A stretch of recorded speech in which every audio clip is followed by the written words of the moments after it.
ଜୟ ଶ୍ରୀ ଜଗନ୍ନାଥ ସାଙ୍ଗମାନେ ପୁଣି ଏକ ନୂଆ ବ୍ଲଗକୁ ଆପଣମାନଙ୍କୁ ସ୍ୱାଗତ ଜଣାଉଛି। ଆମେ ବିଜୟୱାଡ଼ା ପାଖାପାଖି ଏବେ ହେଇଗଲୁଣୁ କିନ୍ତୁ ଆମକୁ ଭୋକ କରିଲା ତ ଆମେ ଏଠି ଗୋଟେ ରେଷ୍ଟୁରାଣ୍ଟ ଦେଖିଲୁ। ଭଲ ରେଷ୍ଟୁରାଣ୍ଟ ଅଛି। ଆମେ ସେଠି ଖାଇବା ପାଇଁ ପଳେଇ ଆସିଲୁ। ଦେଖନ୍ତୁ ମୁଁ ତ ଗାଡ଼ିରୁ ଓହ୍ଲେଇକି ପଳେଇ ଆସିଲିଣି, ତାପରେ ଇଏ ବି ଆସିଗଲାଣି।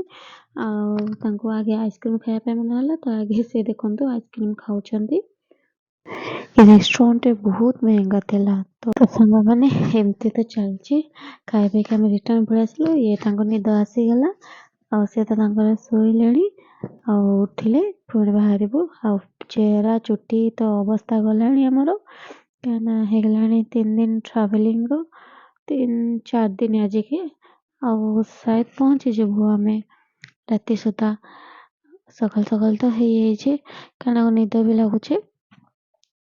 ଆଉ ଦେଖନ୍ତୁ ନିଦ ସାୟଦ ଭାଙ୍ଗିଲାଣି। ତ ଫାଇନାଲି ଆମେ ଏବେ ବାହାରିମୁ, କାହିଁକିନା ଅଧଘଣ୍ଟା ପରିକା ହେଇଗଲାଣି ଶୋଇଲେଣି।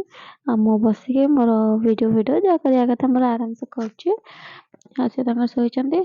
ଆଉ ଟିକେ କାହିଁକିନା ଏତେ ବାଟ ଚଲେଇଲେଣି, ଥକାବଟ ହେଇଗଲାଣି। ତ ମୁଁ ବି ତାଙ୍କୁ ଶୋଇବା ପାଇଁ ଦିଏ।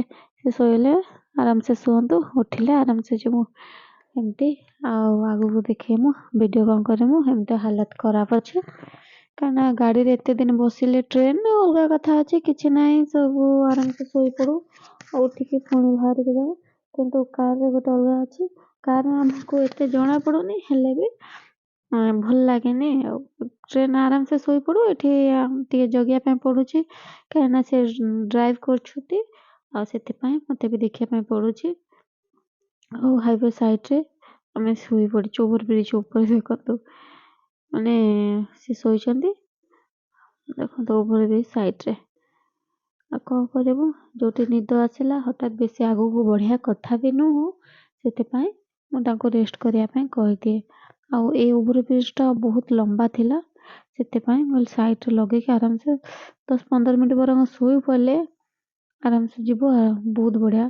ନହେଲେ ଆପଣମାନେ ଜାଣିଛନ୍ତି ନିଦରେ ଚଲେଇବା କଥା ନୁହଁ, ସେଥିପାଇଁ ମୁଁ ତାଙ୍କୁ ରେଷ୍ଟ କରିବା ପାଇଁ ଦେଉଛି। ଏମିତି ଚାଲିଛି। ଦେଖାଯାଉ କେତେବେଳେ ପହଞ୍ଚିବୁ। ଦେଖନ୍ତୁ ସାଙ୍ଗମାନେ ଆମେ ବିଜୟୱାଡ଼ାରେ ପହଞ୍ଚି ସାରିଛୁ। ଆଉ ଏବେ ଆସିଗଲୁଣୁ। ମୋତେ ଏଠି ଆସିକି ଭିତରଟା ମୋତେ ବହୁତ ଭଲ ଲାଗିଲା, ରୋଡ଼ଟା। କାହିଁକିନା ଦେଖନ୍ତୁ ରୋଡ଼ ସାଇଡ଼ରେ ବହୁତ ସୁନ୍ଦର ଆକାରରେ ଗଛ ଗୁଡ଼ା ଲଗାହେଇଛି ସାଇଜ୍ କରିକି। ଆଉ ରୋଡ଼ଟା ବହୁତ କ୍ଲିନ୍ ଅଛି। ମୁଁ ଦେଖିଲି, ଏଣ୍ଟ୍ରି କଲା ଭିତରେ ଦେଖିଲି, ସବୁଠୁ ବେଶୀ ଭଲ ଲାଗିଲା ମୋତେ ଏଇଠି ବିଜୟୱାଡ଼ାରେ। କିନ୍ତୁ ଏଠି ରହିବୁନୁ, ବାସ୍ ଭିତରକୁ କ'ଣ ପାଇଁ ଏମିତି ଖାଲି ନର୍ମାଲ ମାର୍କେଟ ଟିକେ ବୁଲିବା ପାଇଁ ପଳେଇ ଆସିଲୁ, ତାପରେ ଆମେ ରିଟର୍ନ ପଳେଇବୁ। ଦେଖନ୍ତୁ ସାଙ୍ଗମାନେ ସକାଳ ତ ହେଇଗଲାଣି, ଆଜି ତ ଆମେ ପହଞ୍ଚିଯିବୁ ରାତି ସୁଦ୍ଧା। ଆଉ ଏମିତି ଆମ ଜର୍ଣ୍ଣି ଚାଲିଥିଲା। ଆମେ କେଉଁଠି ଟିକେ ରହିକି ଫ୍ରେଶ୍ ହେଇକି ପୁଣି ବାହାରିବୁ। ଆଉ ଆପଣମାନେ ବି କେବେ ଆସିଥିବେ ଯଦି ଆପଣମାନଙ୍କର ଏକ୍ସପ୍ରେସନ୍ଟା ସେଟା କହିବେ କେମିତି କଟିଥିଲା। ଏମିତି ଭଲ ଲାଗୁଛି। ଆରାମସେ ଯାଉଛୁ। ଆମେ ଏବେ ତିରୁପତି ପାଖାପାଖି ପହଞ୍ଚି ସାରିଛୁ। ଆଉ ଆଗକୁ ଗୋଟେ ରେଷ୍ଟୁରାଣ୍ଟରେ ଭାବୁଛି ରହିକି କିଛି ଖାଇଦେଇକି ପୁଣି ଆଗକୁ ବଢ଼ିବୁ। ଆଉ ଆଗକୁ ଗୋଟେ ଆଇସ୍କ୍ରିମ୍ ପାର୍ଲର ବି ଦେଖାହେଉଛି। ତ ଆମେ କ'ଣ କରିବୁ ନା ସେଇଠି ହିଁ ରହିଯିବୁ, କାହିଁକିନା ତିରୁପତି କ୍ରସ୍ କରିସାରିଲୁଣୁ ଆମେ। ଆଉ ଏଠି ଗୋଟେ ଆଇସ୍କ୍ରିମ୍ ପାର୍ଲର ଅଛି ସାଇଡ଼ରେ। ଆଗରୁ ବି ଏଠିକି ଆସିଥିଲୁ ଆମେ ସାଙ୍ଗମାନେ, ଏଠି ଖାଇଥିଲୁ। କାରଣ ତିରୁପତି ବୁଲିବା ପାଇଁ ଆସିଲା ବେଳେ ଆମେ ଏଠି ଆସିକି ଖାଇଥିଲୁ। ଆଉ ଫାର୍ଷ୍ଟ ତ ଆମେ ବଟର ମିଲ୍କ ପିଉ। ବଟର ମିଲ୍କଟା ଭଲ ଲାଗେ ପିଇବା ପାଇଁ ଏଠି। ଆଉ ଫାର୍ଷ୍ଟ ବଟର ମିଲ୍କ ପିଇକି ତାପରେ ପୁଣି ଆଇସ୍କ୍ରିମ୍ ଖାଇଥିଲୁ, କାହିଁକିନା ଗରମ ଏତେ ହେଉଥିଲା ବି।